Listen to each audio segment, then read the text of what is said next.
मुस्लिम उच्चतर माध्यमिक विद्यालय बुच यूट्यूब चैनल में आपका स्वागत है। आज हम हिंदी का पाठ 4 अकेली, जिसकी लेखिका है मनु भंडारी, उसका परिचय लेंगे। मनु भंडारी का जन्म सन 1931 में मध्य प्रदेश के भागपुर नामक गांव में हुआ था। मनु भंडारी के व्यक्तित्व के विकास में उनके पिता का बहुत बड़ा योगदान है। वह दिल्ली विश्वविद्यालय के मिरांडा हाउस में प्राध्यापिका रही। आधुनिक कहानीकारों में मनु भंडारी का नाम आदर से लिया जाता है। मनु भंडारी ने कहानी, उपन्यास एवं नाट्य विद्या को अपनाया। मैं हार गई, 3 निगाहों की एक तस्वीर, ये सच है, 1 प्लेट सैलाब, त्रिशंकु, आंखों देखा झूठ आदि कहानी संग्रह, आपका बंटी, स्वामी, महाबोस, कलावा आदि उपन्यास है। बिना दीवारों का घर नाटक है। प्रस्तुत कहानी में गांव की एक महिला के व्यवहार एवं मानवता का चित्रण किया गया। सोमा बुआ के जवान बेटे की मृत्यु हो गई थी। इस कारण उसके पति वियोग की पीड़ा के कारण तीर्थों में रहा करते थे, अतः बुआ अकेली थी। गांव में किसी के यहाँ प्रसंग होता तो वो जी जान से काम करती थी। संबंधियों के यहाँ जाने के लिए वह मृत पुत्र की एकमात्र निशानी अंगूठी बेच देती है, लेकिन न्योता नहीं मिलता। यह कहानी एक दुखी महिला के जीवन की संवेदना व्यक्त करती है।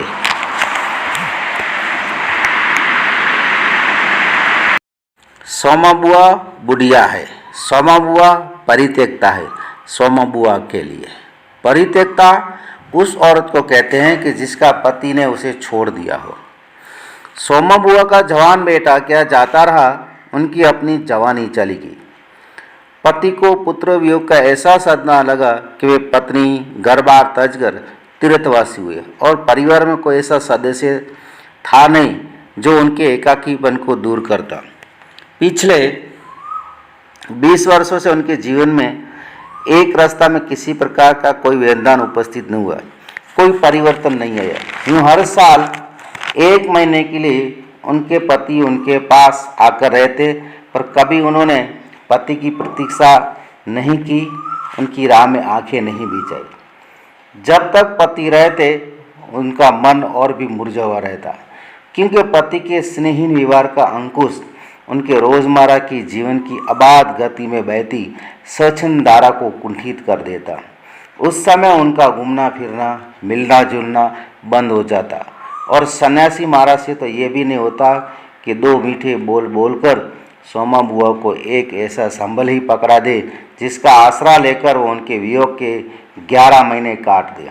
इस स्थिति में बुआ अपनी जिंदगी पास परवलेश्वर के भरोसे काटनी पड़ती। उनके किसी के घर मुंडन हो, छठी हो, जनई हो, शादी हो या गमी, बुआ पहुंच जाती और फिर छाती फाड़ कर काम करती, मानो वह दूसरे के घर में नहीं अपने ही घर में काम कर रही हो। आजकल तो सोमा बुआ के पति आए हुए हैं और अभी अभी कहा सुनी होकर हो चुकी। बुआ आंगन में बैठी धूप खा रही है, पास रखी कटोरी से तेल लेकर हाथों में मल रही है और बड़बड़ा रही है कि इस 1 महीने में अन्य अवयव तो शिथिल हो जाने के कारण उनकी जीभ ही सबसे अधिक सजीव और सक्रिय उठती है। तभी हाथ में एक फटी साड़ी और पापड़ लेकर ऊपर से राधा भाभी उतरी। क्या होगा बुआ, क्यों बड़बड़ा रही हो? फिर सन्यासी महाराज से कुछ कह दिया क्या? अरे मैं कल ही चली जाऊं सो इन्हें नहीं सुहाता। कल चौक वाले किशोरीलाल के बेटे का मुंडन था, सारी बिरादरी को न्योता था। मैं तो जानती थी कि ये पैसे का ही गरूर है जो मुंडन पर ही सारी बिरादरी को न्योता है, पर काम उन नई नवेली बहू से संभलेगा नहीं, सो जल्दी ही चली गई। हुआ भी वही, और सरक कर बुआ ने राधा के हाथ से पापड़ लेकर सुखाने शुरू कर दिया। एक काम गत से नहीं हो रहा था। अब घर में कोई बड़ा बूढ़ा हो तो बतावे या कभी किया हो तो जाने। गीत वाली औरतें मुंडन पर बना बनी गा रही थी। मेरा तो हंसाते हंसाते पेट फूल गया और उसकी जात से कुछ देर पहले दुख और आक्रोश से धुल गया। अपने सहज स्वाभाविक रूप से कहने लगी, भट्टी पर देखो तो अजब तमाशा, समोसे कच्चे ही उतार दिए और इतने बना दिए कि 2 बार खिला दो, और गुलाब जामुन इतने कम कर दिए कि एक पंगत में पूरा न पड़े। उसी समय खवा मंगाकर नए गुलाब जामुन बने। दोनों बहुएं और किशोरा तो बेचारे इतना जश्न मान रहे थे कि क्या बताओ। कहने लगे, अम्मा तू न होती तो आज बद उठ जाती। अम्मा तुमने लाज रख ली।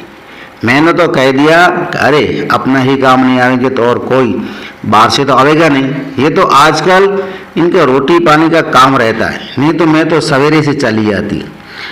तो सन्यासी महाराज क्यों बिगड़ पड़े? उन्होंने तुम्हारा आना जाना अच्छा नहीं लगता बुआ? यूं तो मैं कहीं आऊँ जाऊँ सोनी नहीं हुआ था, और फिर कल किशोरी के यहाँ से बुलावा नहीं है।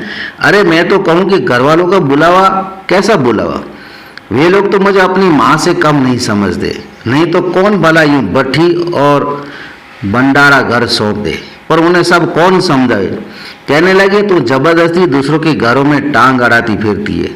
और एकाएक उन्हें उस क्रोध भरी वाणी और कटु वचन का स्मरण हो आया, जिनकी बौछार कुछ देर पहले उन पर हो चुकी थी। याद आते ही फिर उनके आंसू बह चले और रोती, क्या हुआ बुआ? कहना सुना तो चलता रहता है। सन्यासी महाराज 1 महीने के तो आकर रहते हैं, सुन लिया करो, और क्या। सुनने को तो सुनती हूँ पर मन दुखता रहता है। 1 महीने को आते हैं पर कभी मीठे बोल नहीं बोलते। मेरा आना जाना उन्हें नहीं। सो तू ही बता राधा, ये तो साल में 11 महीने हरिद्वार रहते हैं। इन्हें तो नात रिश्ते वाले से कुछ लेना देने, पर मुझे सबसे निभाना पड़ता है। मैं सबसे तोड़ ताड़ कर घर बैठ जाऊं तो कैसे चले।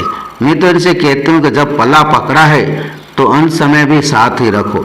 सो इनसे नहीं होता। सारा धर्म कर्म यही लूटेंगे, सारा यश यही बटोरेंगे, और मैं अकेली पड़ी पड़ी यहाँ इनके नाम को रोया करूँगी। उस पर से कहीं आऊँ जाऊँ वो भी इनसे बर्दाश्त नहीं होता। और बुआ फूट फूट कर रो पड़ी। राधा ने आश्वासन देते हुए कहा कि रो नहीं बुआ। अरे वे तो इसलिए नाराज हुए कि बिना बुलाए तुम चली गई थी। बेचारे इतने हंगामे में बुलाना भूल गए तो भी मैं मानकर बैठ जाती। फिर घर वालों का कैसा बुलाना? मैं तो अपनेपन की बात जानती हूँ। कोई प्रेम न रखे तो 10 पुलाए पर न जाओ, और प्रेम रखे तो बिना पुलाए सिर के बल चली जाओ। मेरा अपना हरखू होता और उसके घर का काम होता था, क्या मैं बुलावे के भरोसे बैठी रहती? मेरे लिए जैसा हरखू वैसा किशोरी लाल। आज हरखू नहीं है तो इसी से दूसरों की देख देख कर मन भरमाती रहती हूँ, और भी हिचकियाँ लेने लगी। पापड़ों को फैलाकर सवर को बरसक कोमल बनाकर राधा ने कहा, तुम भी बुआ बात को कहाँ से कहाँ ले गई। अब चुप भी हो जाओ। अच्छा देखो, तुम्हारे लिए एक पापड़ बुनकर लाती हूँ, खाकर बताना कैसा है। अरे वो पापड़ लेकर ऊपर चली गई। कुछ सप्ताह भर बाद बुआ बड़े प्रसन्न मन से आई और सन्यासी से बोली, सुनते हो, देवर जी के ससुर वालों की किसी लड़की का संबंध भागीरथ जी की जहाँ हुआ है। वे सब लोग यहाँ आकर ब्याह करें, और देवर जी के बाद उन लोगों से कोई संबंध नहीं रहा। फिर भी हैं तो समधी ही, वह तो तुमको भी बुलाए बिना नहीं मानेंगे। समधी आखिर कैसे छोड़ सकते हैं? और बुआ पुलकित होकर हंस पड़ी। सन्यासी जी की मौन उपेक्षा उनके मन को ठेस तो पहुंची, फिर भी वे प्रसन्न थी। इधर उधर जाकर वो इस विवाह की प्रगति की खबरें लाती। आखिर एक दिन वे ये भी सुनाई कि उनके समधी यहाँ आ गए। जोर शोर से तैयारी हो रही है। सारी बिरादरी को दावत दी जाएगी। खूब रौनक वाले होने वाली है। दोनों ही पैसे वाले ठहरे। क्या जाने हमें घर तो बुलावा आएगा या नहीं। देवर जी को मरे 25 बरस हो गए। उसके बाद से तो कोई संबंध ही नहीं रखा। रखे भी तो कौन, यहाँ काम तो मर्दों का आता है। मैं तो मर्द वाली होकर भी बेमर्द हूँ। और एक ठंडी सांस उनके दिल से निकल गई।